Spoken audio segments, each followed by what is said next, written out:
Right, hey guys, how are we doing? Back with another video from Totally Not Mark, and today we are adjusting the camera so it is at the right angle, and we are watching Transforming Dragon Ball Super into Dragon Ball Z, Episode 1. There's two parts, we'll check out Part 2 next week. Then there's the future of the Dragon Ball Super anime, there the week after, and then we just keep going whatever he's got. So let's check this out. Transforming Dragon Ball Super into Dragon Ball Z, Episode 1. Over the last week, myself and my friends decided to come together and transform some of Dragon Ball Super's artwork into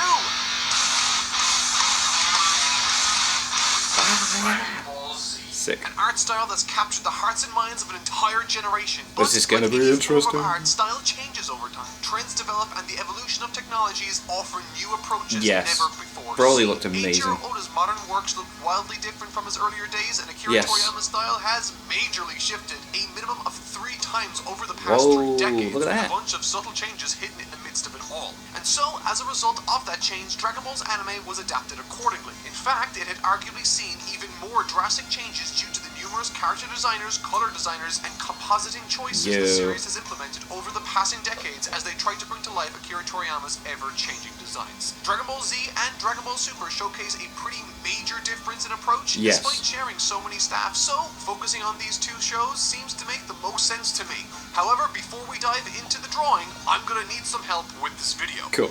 Art team, assemble!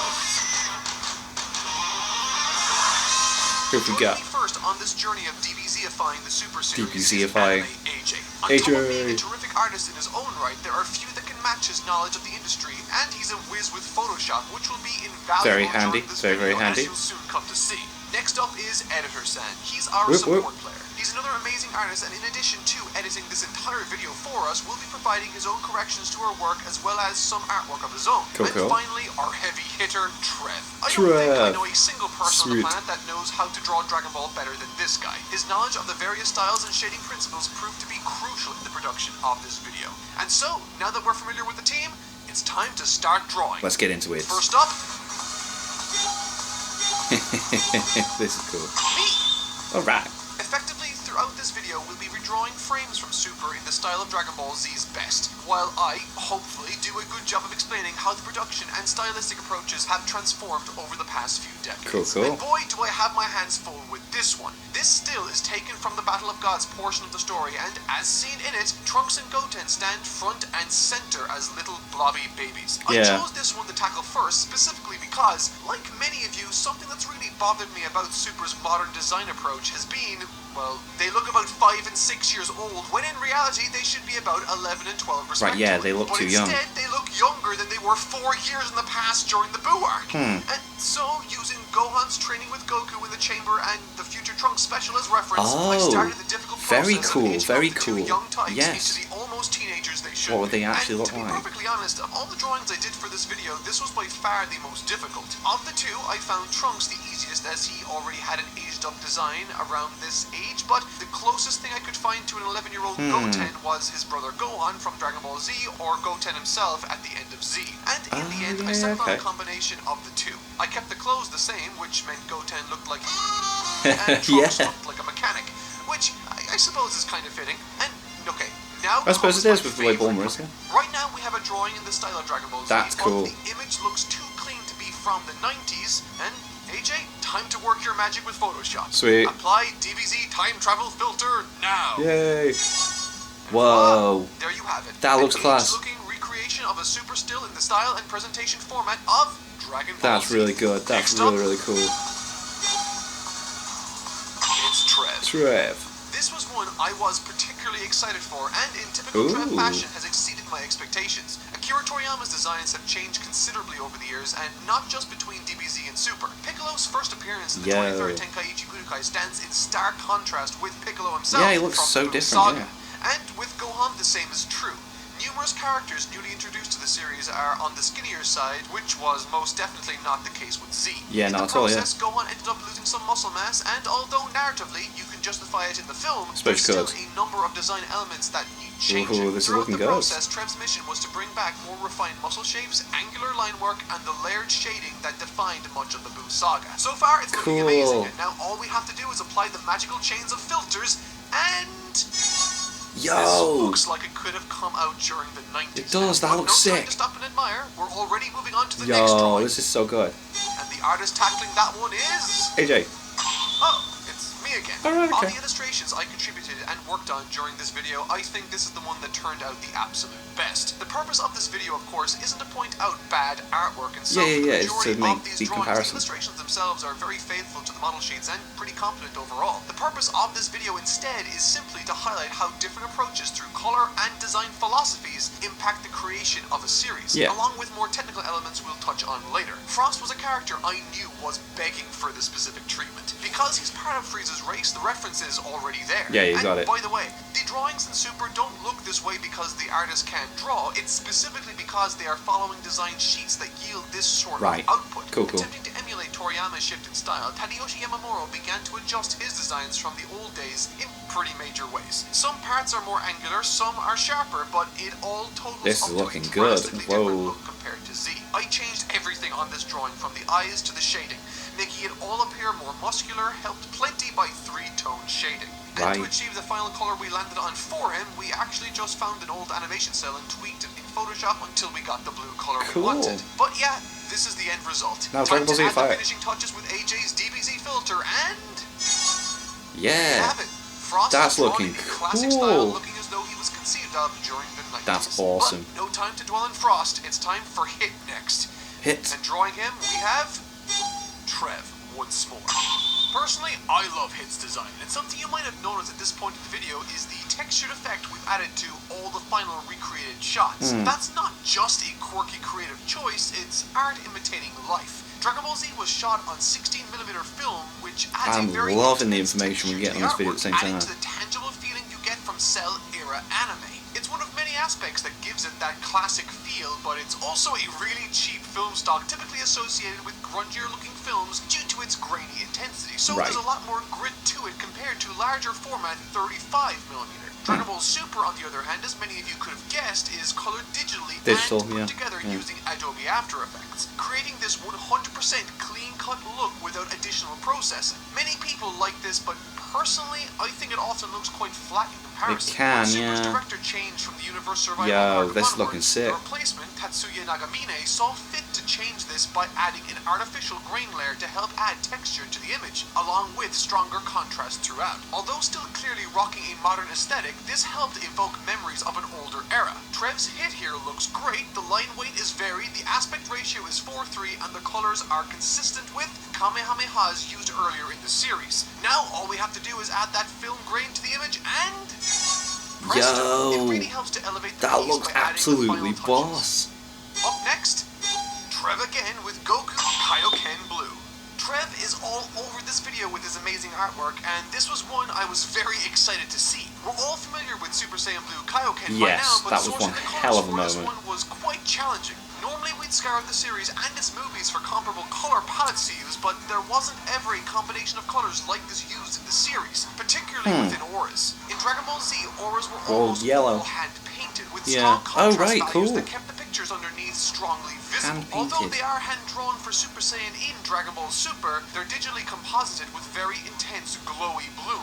New auras like Ultra Instinct and Super Saiyan Blue are technically hand-drawn in that their placement and movement is decided by the animators, but the actual appearance is all digitally generated, usually creating this overwhelming effect that makes the black lines underneath difficult to see. This is precisely something we're looking to avoid here with this particular piece, and so we had to try to brainstorm how we thought this might have been approached back in the day. In the end, only minor changes needed to be made to the anatomy, and the face was altered slightly, but what really made this come together in the end was the team's choice of color, which really makes or breaks a reimagining like this. In the end, we opted for a more muted and minimalistic approach compared to the original, and I think it looks all the better for it. We're all very pleased with how this one turned out. Reimagining Goku Black Rosé and actually using a tablet for once. This one was arguably the most challenging to get right. The new auras found on godly forms in Dragon Ball Super are very bright and very glowy, with a bunch of light bleed all over. And this debut of Goku Black Rosé's form is one of the most extreme examples in the entire series. This intensely bright approach just isn't really a thing in Dragon Ball Z outside of rare moments like Goku's first Super Saiyan transformation. So trying to make this look right was really difficult. Oh, difficult. mate, AJ this is decided sick. to apply the style of Keisuke Masunaga for this rendition of Goku Black, who was one of the most modern-looking animators in the entire series, and a fan favorite during the Buu arc. Defined underchins, prominent noses, unique What did he smiles, write there? There it was some has lyric. it He all. keeps And doing when viewed doodles, in doesn't the he? style of a regular animation cell, the plastic sheet that gets painted and photographed for the show, it looks very convincing. Throwing in the background and starting to layer on auras and bits of lighting does bring the image together more, but that Wow. old school look starts to vanish a little. If we compare it back to the Kaioken Blue image where we opted to forgo any additional lighting, the difference in authenticity is very clear. Maybe modern Dragon Ball cutting back on the overwhelming glow is the key to achieving that familiar Yo, look. it Let looks me know what you think. amazing. For now though, AJ's up for yet another reimagining, this time with future Trunks' Super Saiyan Rage. This recreation is tied sick. first with another drawing you've yet to see as my favorite within this video, and it achieved that status in part due to the great artwork on display, but also through a very underrated approach of Dragon Ball's design process, color design. For shows like Dragon Ball, the color design can make or break the product, and in the case of Dragon Ball Super's color design, it certainly didn't do it any favors. Bold, vibrant, and saturated colors coat the series wall to wall, and in my opinion, it devalues a lot of the artwork on display. For example, here's a still from the Dragon Ball special, Yo Son Goku and His Friends Return. This special was widely praised by fans as some great work from Tadayoshi Yamamura before he started working on Super, and people stopped praising him. But we think this is largely due to the color choices of Super and not entirely to do with the artwork itself. Right. Let's take that existing still of Vegeta from the special, and now let's give him the Super color scheme. Just like that, it immediately looks like Super, and the drawing, for the most part, is undercut by those colors. Wow. Following Super's production, the film Dragon Ball Super Broly abandoned its old color designer and brought in Rumiko Nagai, who I like the adopted art a style color in the scheme Broly very movie. similar to Z. Pinker skin and orange gi, and generally more pastel-y colors all around. A lot of people might not recognize that because most people consume either faded or tinted versions of the story through the Dragon boxes and level sets, or over-contrasted and saturated orange versions boxes, of the yeah. Funimation DVD and Blu-ray releases. I think I have Neither all of which them. faithfully display Oh, the my series legs. as it was initially intended. Heck, if we do the inverse of the Vegeta example I showed you earlier and shift the colors from Broly to Super, you get the same effect. Stills that look like they were from Dragon Ball Super. It really can't be understated just how much of an impact color has on our perception of tone as an audience. And this piece AJ has been working on is a terrific example of that. I like the Gone little are bit of blurred hair, like, lines and coming down saturated there. colors, and now we have a lightweight and color Yo. palette Oh, mate, consistent even the with hair looks more classic like... Yeah, series. yeah, Way sick. to go, AJ. Next up, me. Alright. This Fuse Zamasu was the first drawing I tackled for the video, and I was immensely pleased with how it turned out in the end.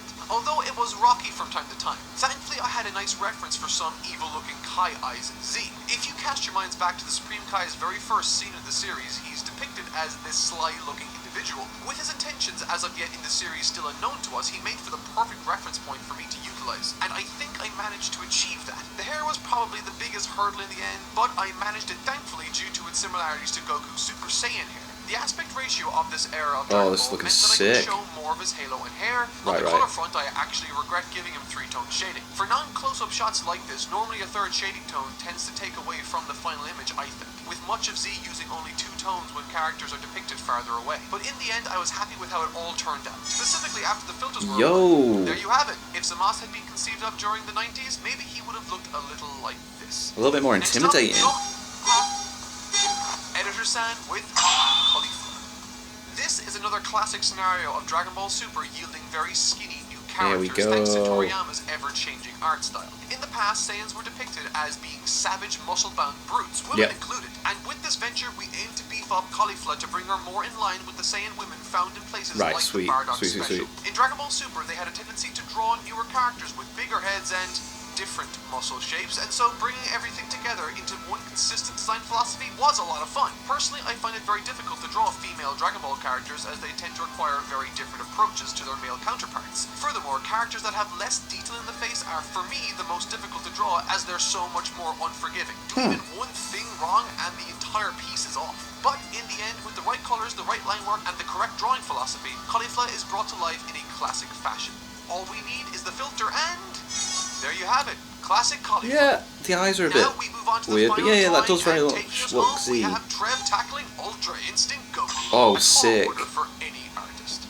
Contrary to popular belief, both Super and Z are hand-drawn on paper first, but there's a difference in the final result for a few reasons. Super's hand-drawn Genga, the keyframes that Whoa. make up the animation, are scanned in and digitally processed, which can result in sterile-looking work if the lines aren't treated properly. For Right. example, early pre-Tournament of Power Dragon Ball Super had lines with almost no thickness variation at all. This can result in drawings looking a little flat or lifeless by comparison. Thankfully, the Tournament of Power fixed this to a degree with a filter that introduced varied line weight, and then Dragon Ball Super Broly took that a step further by making it look intentionally inked. This all stands in direct contrast to Z, where the final cleanup drawing, the Doga, is still on paper and literally photocopied directly onto the cell, preserving all the tangible nuances of the drawing, defects and all, like gaps in the line work being present, for example. And very similar to the Kaioken and Goku Black shots earlier, a major challenge with this piece was how to best depict a modern aura in the old style. Truth be told, we went through a number of alterations and variations, but in the end we agreed a more standard aura best suited the new look. And there you have it, a classic-looking Ultra Instinct Goku. Yo, amazing work, that's Fred, sick. and everyone These in are this so video. good. These are so good. If I conveyed anything in this video, I hope it's that Dragon Ball largely didn't change its style between the early 2000s and Dragon Ball Super's first few arcs. Those same digital color approaches to a digital finish pipeline crept into this new series, and it took a long time for a director like Nagamine to come in and overhaul the show. Its production issues in terms of scheduling are well documented, but aspects like color design and compositing are just as important to achieving good results, and I hope we've demonstrated that today. Nagamine continued to overhaul the series, and as a result, Dragon Ball Super Broly leveled things up further with a new character and color designer that feels both nostalgic and modern. Even as the series veers off into the realm of CG for the new movies, the color choices for Superheroes teaser trailer looks great with the same inky line work that appears to be here to stay. And with a new 2D teaser showing Dragon Ball Super Broly designer Shintani keeping up with the same aesthetic, it seems as though modern Dragon Ball has finally hit a point where it feels not only refreshed but makes use of the strengths the more classic approaches offered the story back in the day that we all know and love. Unless you're Dragon Ball Heroes. Unless you're Dragon Ball Heroes. For helping with the artwork in this video. I literally couldn't have done it without them. And so, I highly encourage you all to check out their Twitters and socials in the description down below if you want to see more artwork and content from them. They're immensely talented. And this won't be the last time you'll see them either. Next week we're going to tackle even more of Super's artwork and transform it into Dragon Ball Z style. If you don't want to miss it, consider subscribing, but until then, I've been Totally Not Mark. I'll see you all next week, and thank you so much for watching. That was really cool. They were really cool. It's nice to see like the Z style. I am intrigued to see how the new movie is going to play out though with the whole CG stuff. A lot of people ain't happy, but time will tell. Anyway, thank you to my patrons. If you want to have your name at the end of every video, link is in the description to the Patreon page. $1 a month, all that helps support the challenge. Greatly appreciate it. Thank you guys so much for that, and thank you all for watching. What do you guys think of that? What do you guys think of this? Click the like, subscribe if you haven't already. Leave comments down below. Let me know what I should watch, discuss in future videos, and I'll see you guys, just all you guys, next time.